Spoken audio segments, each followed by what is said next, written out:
Senhor Jesus, toma posse desta palavra, tem mistério de Deus hoje aqui.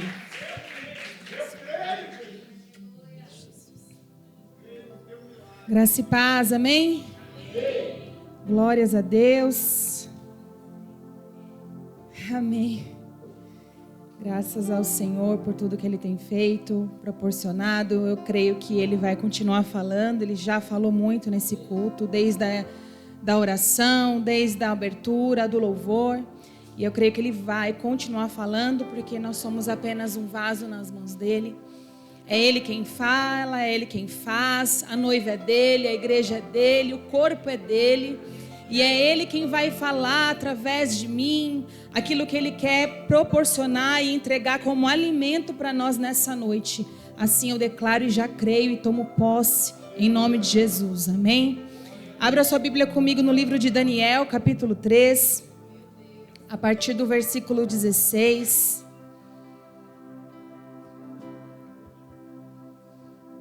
Peço perdão para os irmãos, hoje foi um dia um pouco corrido, passei um pouco mal, estava comentando até com o Paulo, mas eu creio que quem vai falar realmente é o Senhor, amém?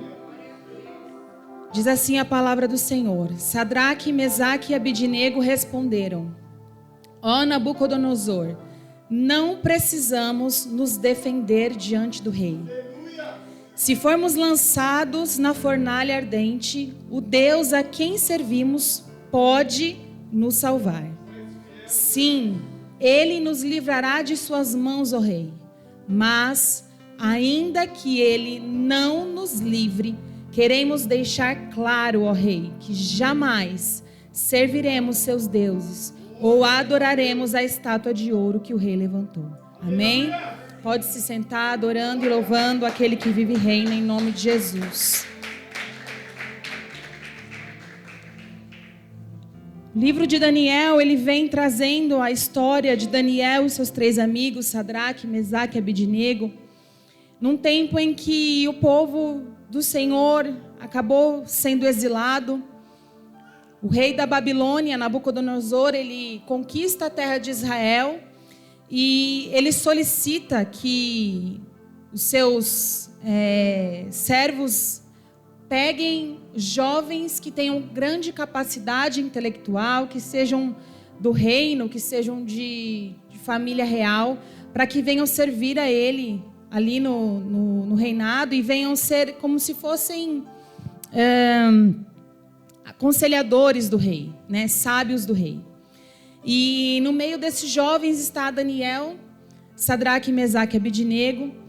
E eles, tão jovens, saem da sua terra, precisam enfrentar uma nova cultura, precisam enfrentar uma nova língua e até mesmo terem experiências de uma outra religião. Embora a gente sabe que eles não se dobraram a essa religião, mas eles tiveram que passar por situações muito difíceis. Então eu imagino que para jovens ali nessa situação, foi algo muito complicado de se viver. Eles eram muito jovens, eles poderiam ter sido influenciados por aquela nova cultura. Eles poderiam ter se contaminado com aquele outro reino, mas eles decidiram permanecerem fiéis ao Senhor e aquilo que Deus tinha estabelecido para o povo dele. Ao serem levados para o período de preparação do serviço, que durava 3 anos, Daniel, então, ele decide não se contaminar com os manjares do rei e ele solicita para que aqueles servos que alimentavam aqueles meninos, naquele tempo de preparação, eles precisavam ficar durante 3 anos se preparando para poder, então, servir ao rei. E Daniel, ele pede para que aqueles servos não dê os manjares que o rei ordenou, mas que dê apenas água e verduras. Isso você já conhece. E mesmo tendo essa alimentação diferenciada, por não se contaminarem com o alimento do rei, eles acabam se destacando entre os jovens com força, vigor e sabedoria. E em Daniel 1:19, a Bíblia diz que o rei conversava com eles e ninguém impressionou tanto quanto Daniel, Ananias, Misael e Azarias, ou Sadraque, Mesaque e Abidnego. E assim passaram a servir ao rei. Sempre que o rei os consultava sobre alguma questão que exigia sabedoria e discernimento, observava que eles eram 10 vezes mais capazes que todos os magos e encantadores de seu reino.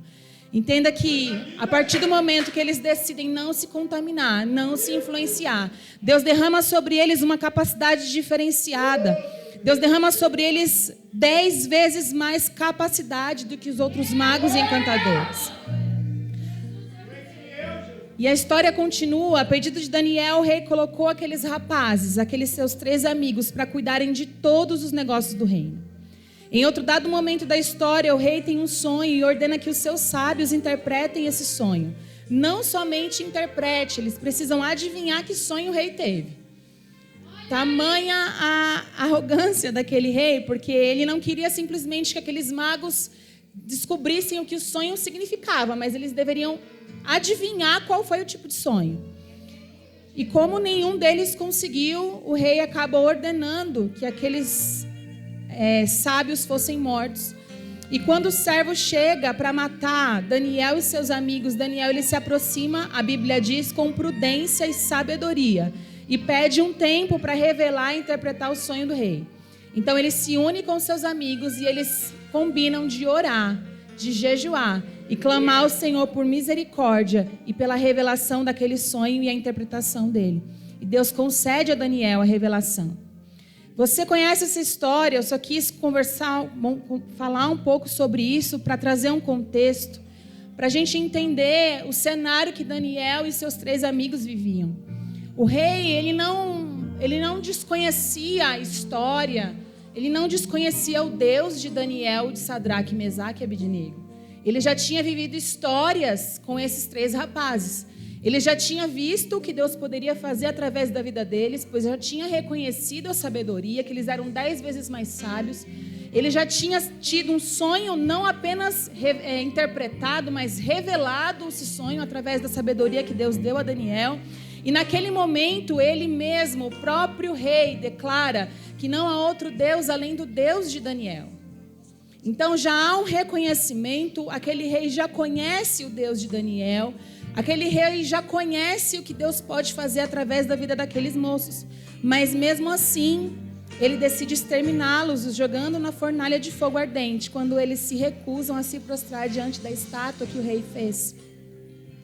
Às vezes no nosso convívio, nós temos pessoas ao nosso redor que talvez até já receberam uma palavra, até já receberam uma oração, até já receberam um direcionamento de Deus através da nossa vida. Mas em certo momento, aquela pessoa talvez se sente tão cega que não consegue ver mais Deus na sua vida, que não consegue mais ver o que Deus pode fazer e começa a questionar a sua fé, questionar a sua caminhada e não compreender aquilo que Deus colocou sobre a sua vida.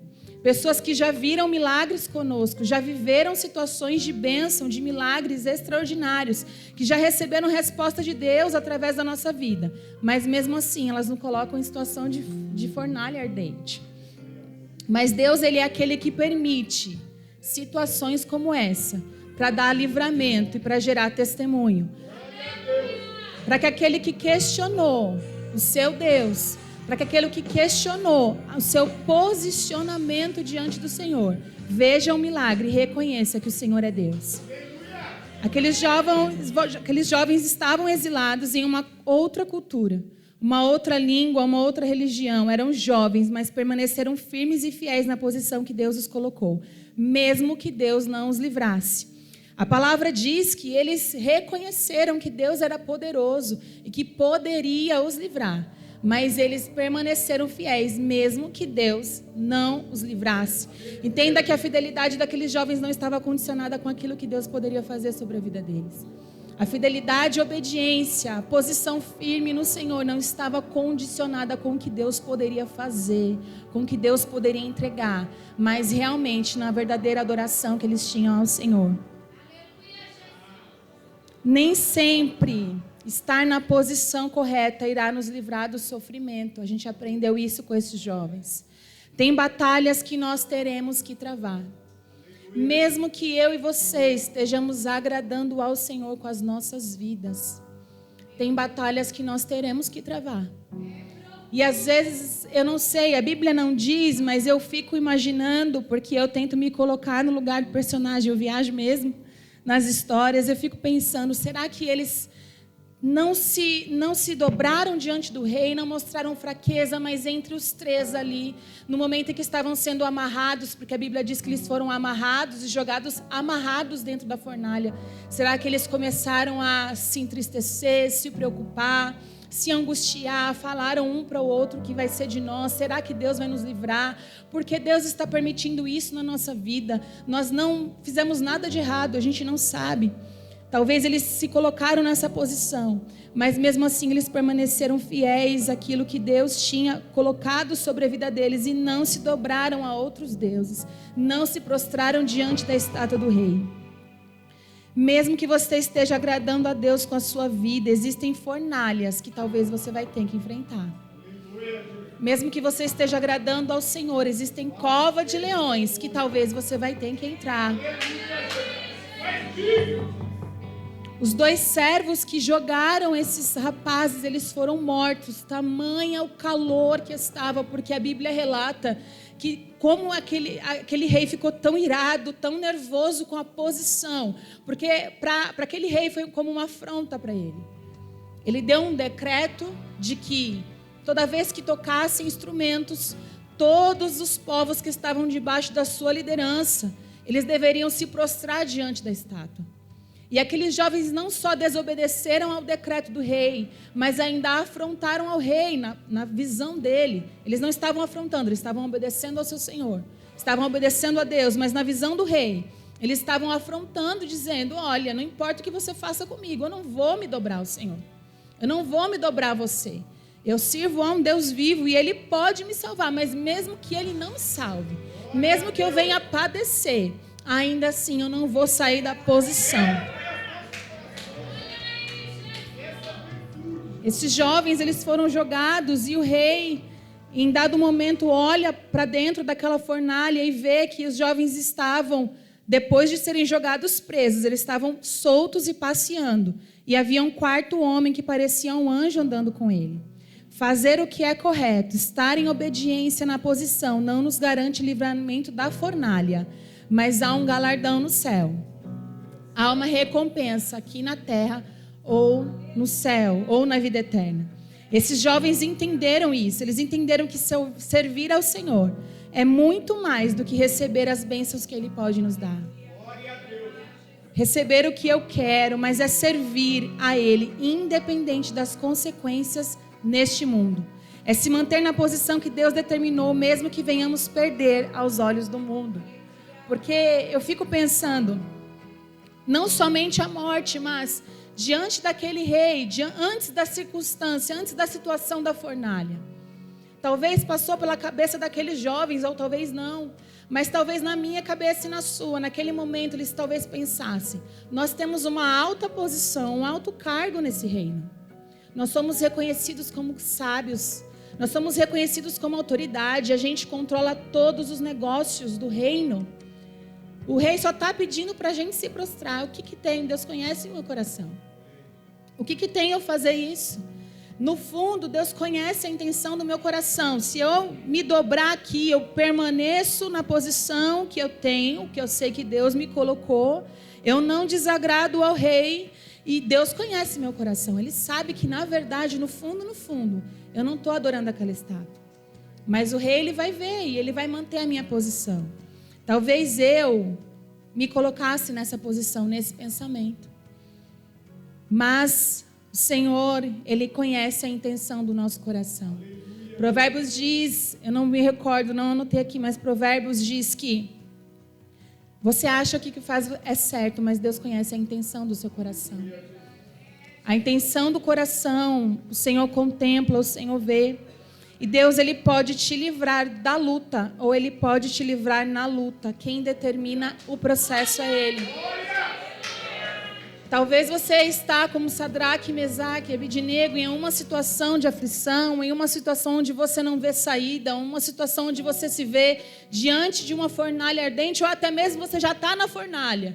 Talvez você já está sentindo o calor ardendo, você já está sentindo a dificuldade de respirar, talvez você já está sentindo a dificuldade naquela situação, mas Deus, Ele é o Deus que não livra talvez da luta, mas Ele te livra dentro da luta.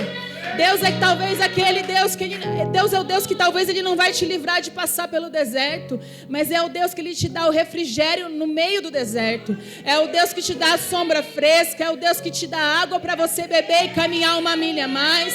É o Deus que talvez você vai ser jogado sim dentro da fornalha, mas quando menos esperar, você já não está mais preso diante da situação. Você já está andando dentro da fornalha com aquele que vive e reina, com aquele que pode operar milagre. A Bíblia diz que aqueles jovens saíram sem nenhum cabelo queimado. A Bíblia diz que aqueles jovens saíram, nem cheiro de fumaça tinha. Nada os tocou, aquele fogo não os alcançou. Eles permaneceram fiéis ao Senhor e tiveram livramento dentro da fornalha. Esses jovens, eles não pedem livramento. Quantas vezes eu e você, diante de uma situação, vou falar de mim.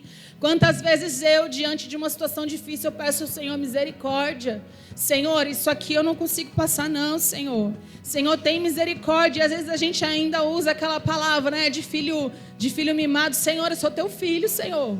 Senhor, olha essa situação, Senhor, tem misericórdia. Mas esses jovens, eles não pediram livramento. Eles falam, nós não vamos pedir que o Senhor, que o Rei nos livre. Nós não vamos pedir desculpa. A gente não vai se desculpar, a gente não vai pedir misericórdia. Se você quiser jogar, jogue. Se Deus quiser livrar, Ele livra. Se Ele não quiser, Ele não vai livrar. E Ele continua sendo Deus. Eles se posicionaram. Eles se submeteram. Aqueles jovens se submeteram à vontade soberana do Senhor, independente do resultado que eles iriam obter, porque Deus, a Bíblia não diz que Deus falou para eles, vai para a fornalha que eu vou dar livramento. A Bíblia não diz que Deus falou para eles em sonho, vai para a fornalha que vocês vão sair vivos de lá. A Bíblia não diz isso. Deus não falou para eles, vai, pode ir que eu sou contigo. Deus não falou isso. Eles se submeteram à vontade do Senhor, independente do que ia acontecer lá na frente. Independente, eu glorifico ao Senhor, porque quando eu vou ministrar, eu entro em crise mesmo. Eu falo, Senhor, é isso mesmo que o Senhor quer falar.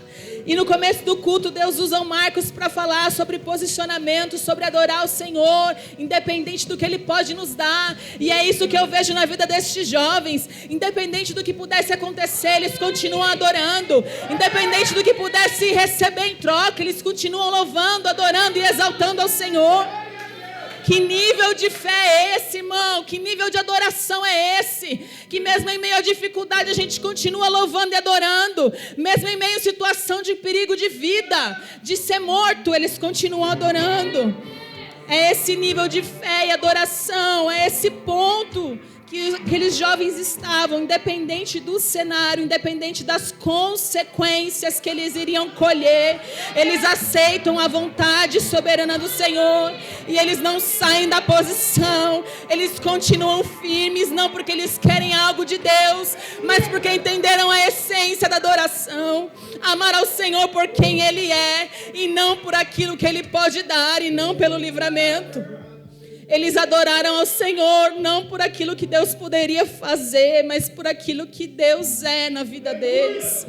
É esse nível de adoração, de amor que Deus requer de nós. Não fitar os nossos olhos na bênção, mas fitar os nossos olhos no Deus, no nosso Senhor, no nosso Salvador, porque Ele já nos entregou tudo. Tudo que nós precisamos está nele. E mesmo que a gente venha padecer, Ele continua sendo Deus. E há um galardão, talvez não aqui, mas no reino eterno do Senhor. Aqueles jovens poderiam ter se defendido naquele momento, porque havia um memorial naquele reinado. Havia uma história entre eles e o rei, entre Daniel e o rei. Eles poderiam se defender e falar, rei, o Senhor não se lembra de tudo que nós já vivemos, o Senhor não lembra o que Daniel já fez. Eles teriam razão em fazer isso. Eles poderiam ter lembrado a memória, refrescado a memória daquele rei, mas eles escolheram se calar. Tem lutas que eu e você, nós vencemos calados. Porque se eu e você, nós falarmos no momento errado, Deus não se manifesta e a glória dele não se revela. Não há geração de testemunho. Porque se você pensar, irmão, eu vou falar de mim de novo, porque Se eu falo no momento da emoção, pastor Paulo sabe. Glória a Deus. Tem momentos em que a gente vence acalado a situação. Se você fala no momento em que você está com o sentimento à flor da pele, você até está com a razão. Aqueles jovens tinham a razão ao lado deles. Mas eles decidem se calar para que a glória do Senhor seja manifesta, para que a vontade do Senhor, que é soberana, reine naquela situação. Não é sobre nós, não é sobre aquilo que nós queremos viver, não é sobre aquilo que nós achamos certo, justo ou correto. É sobre Ele, é sobre aquilo que Ele quer manifestar através de cada situação da nossa vida. Toda vez que eu me senti injustiçada, caluniada, toda vez que eu senti que estavam me afrontando de alguma maneira, e eu quis argumentar mesmo na minha razão, e eu quis me justificar, defender a minha honra, eu perdi. Eu falei, Senhor, eu tentei buscar na memória em algum momento em que eu tivesse vencido. Talvez aos meus olhos eu até venci, porque eu argumento, eu falo, eu projeto, eu penso, eu raciocínio. Mas será que o reino de Deus venceu naquela minha guerra? Será que o reino de Deus venceu aquela situação? Porque tem momentos em que a pessoa que está do outro lado, ela não precisa ouvir a razão. Tem momentos em que a pessoa do outro lado, ela precisa ser direcionada pelo Espírito Santo de Deus. E muitas vezes é o silêncio que direciona. Muitas vezes a gente testemunha muito mais com a nossa boca fechada do que quando a gente fala. Eu me lembro na época da faculdade, quando eu me converti. Eu me converti numa igreja em células e eu me converti na célula e nós tínhamos lá um encontro com Deus. É como se fosse um retiro em que você fica 3 dias só buscando ao Senhor. E é algo muito profundo, é algo sobrenatural. E quando eu voltei daquele lugar, daquela situação de imersão no Senhor, tão nova convertida, não conhecendo quase nada, eu só queria saber de Deus, eu só queria conhecer a Deus. E eu me lembro que eu estava na faculdade e as meninas gostavam de falar besteira, falavam palavrão, e eu não falava nada, eu não repreendia, eu não fazia cara feia, eu não falava nada, eu simplesmente me calava, baixava minha cabeça, muitas vezes me afastava. E aquela situação começou a gerar algo diferente naquele ambiente. Porque quando eu estava presente, elas já não falavam mais.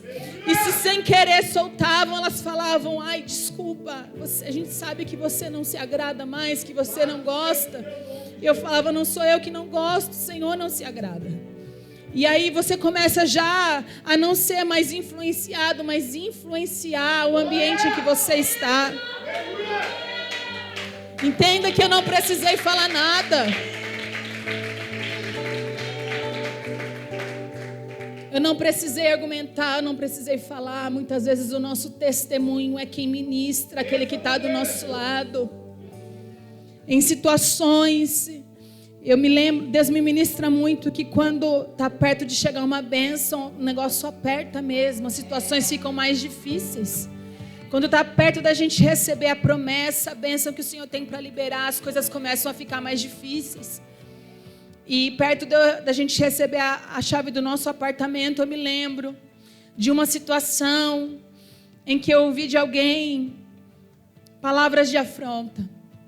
E eu sei que aquilo foi o inimigo tentando me tirar a paz e fazer eu perder a bênção.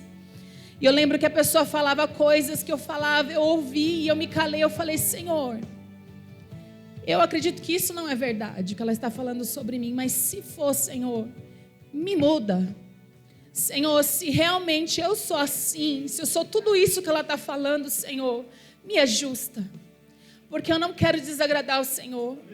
Mas se não for, Senhor, eu não vou falar nada, eu não vou abrir a minha boca. Se não for verdade, Deus, mostra para ela o que verdadeiramente eu sou no Senhor.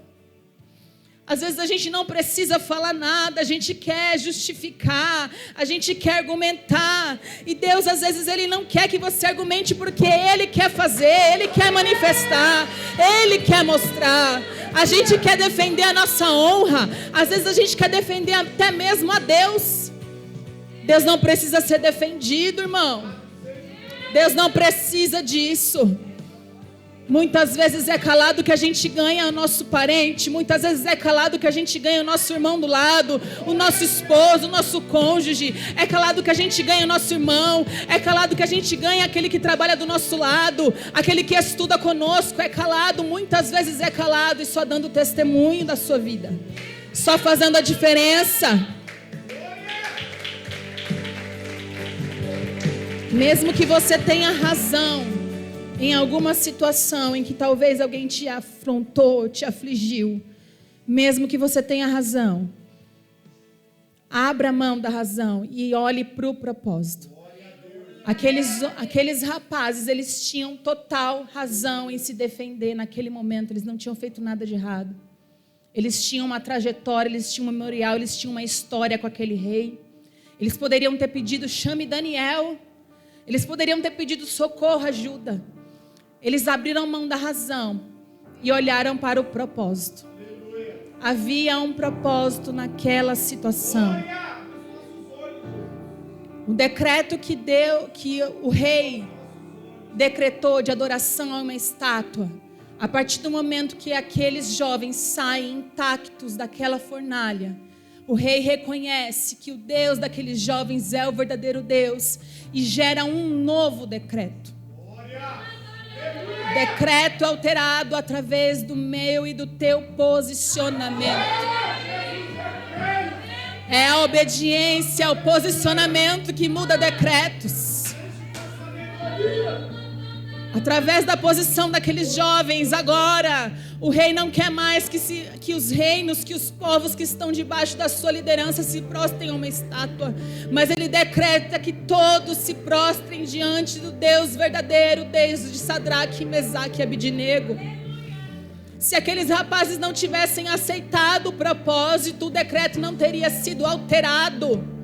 Se eles tivessem se prostrado diante da estátua, não somente eles teriam pecado, mas todo um povo teria continuado adorando a uma estátua. Veja que o meu e o teu posicionamento não muda só o decreto na minha vida, mas muda o decreto de gerações. Porque você influencia, você é sal dessa terra e luz desse mundo. Jovens, vocês são sal da terra e luz do mundo. Vocês são influenciadores. Vocês influenciam e vocês não são influenciados.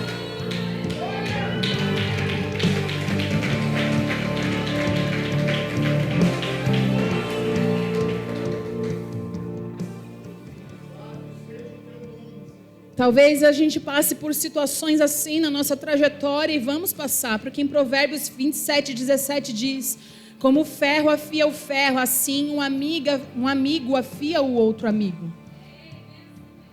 Existem situações, como eu falei ali em cima, talvez pessoas que já caminharam com você, que já viveram um milagre, em algum dado momento houve uma situação de atrito, mas o Senhor, Ele usa a situação para afiar a minha e a tua vida.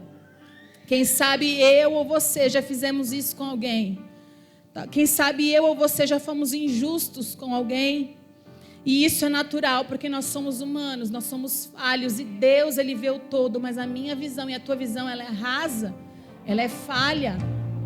A gente vê a superfície, a gente não vê o todo. Deus conhece, como eu disse, a intenção do coração.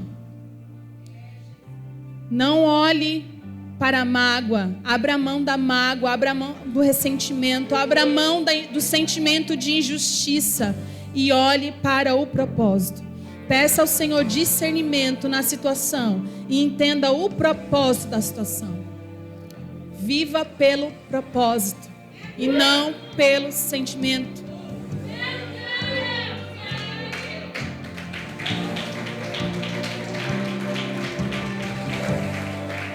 Aqueles jovens abriram mão do status, do alto cargo, pois os seus olhos estavam no que é eterno e não no que é terreno. A história continua. Daniel, como a gente já sabe também, foi jogado à cova dos leões. Naquele momento é um outro rei, se nem me falha a memória, o rei Dário, que também faz um decreto porque Daniel ele tinha se destacado tanto em meio aos sábios que ele foi colocado em alto destaque, num alto cargo. E os outros sábios, por inveja, tentaram encontrar alguma coisa para fazer o rei acabar com Daniel, mas não tinha nada na atitude de Daniel que pudesse fazer com que o rei fizesse algo contra ele. Então eles orientam o rei a que todos do povo só pudessem pedir algo ao rei e nunca a nenhuma outra pessoa ou nenhum outro Deus. Então Daniel recebe esse decreto e o que ele faz? Ele sobe na sua casa, abre as suas janelas e vai orar a Deus. Eu fiquei lendo isso e falei, Senhor, é muita fé, né? Você acaba de receber um decreto que você não pode orar a nenhum outro Deus, e aí o que você faz? Você sobe na tua casa, você abre a janela e você vai fazer o quê? Você vai orar. Aleluia. E por causa disso, aqueles homens veem aquela situação e Daniel é jogado na cova dos leões, mesmo para a tristeza do rei, porque o rei gostava muito de Daniel. Tem batalhas que você trava junto com alguém. Sadraque, Mesaque e Abidnego foram jogados juntos na fornalha. Mas tem batalha que você vai travar sozinho. Tem batalhas que você vai olhar para o lado e você vai ter um irmão de oração. Você vai ter alguém intercedendo por você. Você vai conseguir compartilhar e a pessoa vai te dar uma palavra, vai te dar uma orientação, vai falar, estamos juntos, mas tem batalha que não. Tem batalha que é você e Deus. E é necessário para que aconteça um milagre do Senhor, é necessário para que você tenha mais intimidade com o Senhor, é necessário para que seja manifesto o poder e a glória do Senhor, porque ali, assim como na fornalha de fogo ardente, Daniel, ele declara isso, quando o rei vai buscar a ele, triste, abatido, porque a Bíblia diz que o rei gostava de Daniel, jogou ele porque precisava manter a palavra, era a palavra do rei, ele não tinha como voltar atrás no seu decreto. Ele joga Daniel dentro daquela cova. E quando ele passa a noite, ele não consegue festejar, ele não consegue dançar, ele não consegue comer, ele não consegue beber, ele não consegue dormir pensando em Daniel. E quando ele vai de manhã lá na cova, ele tira aquela pedra que estava selando a cova e ele chama Daniel. E ele fala assim, Daniel, será que o teu Deus conseguiu te livrar desses leões? E Daniel responde, sim, ó rei, Deus enviou um anjo para que selasse a boca dos leões. Talvez você olhe para o lado.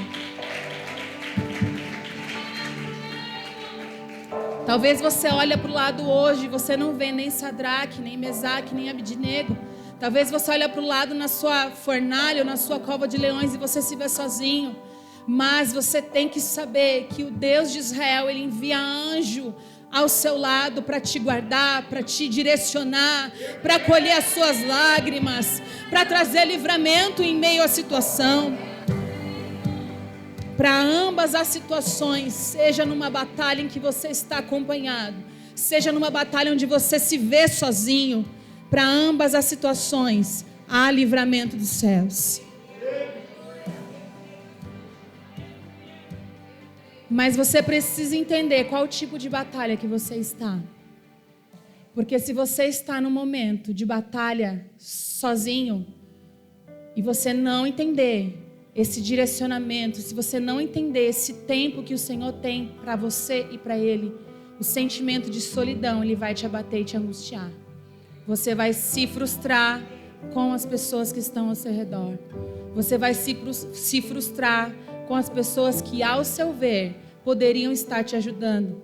Mas entenda que há momentos em que você vai receber ajuda do seu irmão, mas tem momentos que você vai receber ajuda do céu. Há momentos em que você vai ter um direcionamento, uma palavra de um amigo, mas tem momentos é que é joelho no chão. Tem momentos é que é só você, a batalha e o Deus vivo ao seu lado. Tem momentos em que o Senhor, Ele quer falar tete a tete com você, porque Ele quer te levar a um novo nível de relacionamento. Talvez Sadraque, Mesaque e Abidnego não estavam prontos, preparados para serem jogados sozinhos naquela fornalha. Eles foram jogados juntos, porque talvez se eles tivessem sido jogados sozinhos, naquela hora de serem jogados, talvez desistissem, se prostrassem para a estátua. Não, rei, eu desisto, eu me prostro. Eu não sei, você não sabe, nós não sabemos. Mas se você está sozinho nessa batalha, se você se vê, você não está, porque o Deus está com você. Mas se você olha para o lado e materialmente falando, você não vê ninguém ao seu lado, e o sentimento de solidão tenta te alcançar, entenda que é um momento de uma nova intimidade, um novo relacionamento com o Senhor. Talvez não é momento de receber a palavra do profeta. Talvez não é momento de receber o direcionamento do teu amigo. Talvez é momento de se ajoelhar e pedir ao Deus de Israel: Senhor, eis-me aqui, fala que o teu servo ouve. Só eu e o Senhor apenas. Deixa os meus ouvidos e os meus olhos atentos ao que o Senhor quer dizer. Talvez é tempo de aquietar, como Daniel fez. A Bíblia diz que Daniel dormiu naquela noite. Daniel descansou no Senhor.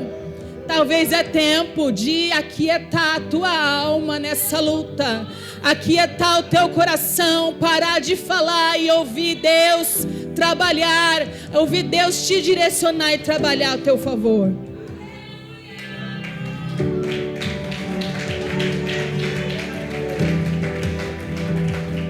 Se você luta com alguém do seu lado, é para gerar comunhão com teu irmão, para gerar história de batalha, para gerar, sabe quando os guerreiros vão e mostram a cicatriz? Olha, você lembra daquele dia?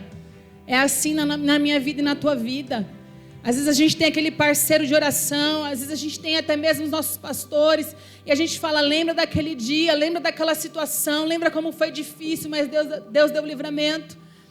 Se você luta uma batalha sozinha, para você gerar intimidade com o Senhor, para você se aprofundar na comunhão com Ele. Porque às vezes a gente perde, como a pastora falou, a gente perde a direção do nosso olhar. A gente para de olhar para o alvo, a gente para de olhar para Cristo. É natural do ser humano, a gente precisa receber o abraço, o aconchego, a gente precisa receber uma palavra de ânimo, a gente precisa saber que tem alguém do nosso lado. Às vezes é difícil, você até sabe. Outro dia eu estava conversando com a pastora, falei, pastora, a gente até sabe que tem alguém do nosso lado, mas às vezes o sentimento de solidão quer apoderar. A gente, na nossa razão, sabe que a gente não está sozinho, porque mesmo que você olhe para o lado, não tem ninguém, você sabe que tem alguém intercedendo, você sabe que tem alguém com o joelho no chão, você sabe que tem alguém orando por você. Mas a solidão, o inimigo, ele vem com situações, com dardos inflamados, com flechas, com situações, com pensamentos errados na nossa mente, para falar que a gente está só. Se você se encontra nessa situação, entenda, é tempo de joelho no chão, é tempo de buscar o Senhor na intimidade, é tempo de buscar o Senhor sozinho mesmo, porque Deus quer se revelar a você, porque Deus quer te direcionar num novo tempo, em nome de Jesus. Entenda isso. Pergunte ao Senhor, que tempo de batalha eu estou, Senhor, porque eu creio que todos aqui estamos num tempo, numa fase, numa guerra. Qual é o propósito? Pergunte ao Senhor. Abra mão da sua razão, abra mão das justificativas, dos argumentos, e pergunte ao Senhor, qual é o propósito dessa situação, Senhor? E eu creio que Deus vai se manifestar em nome de Jesus. Amém? Eu agradeço a minha oportunidade em nome de Jesus.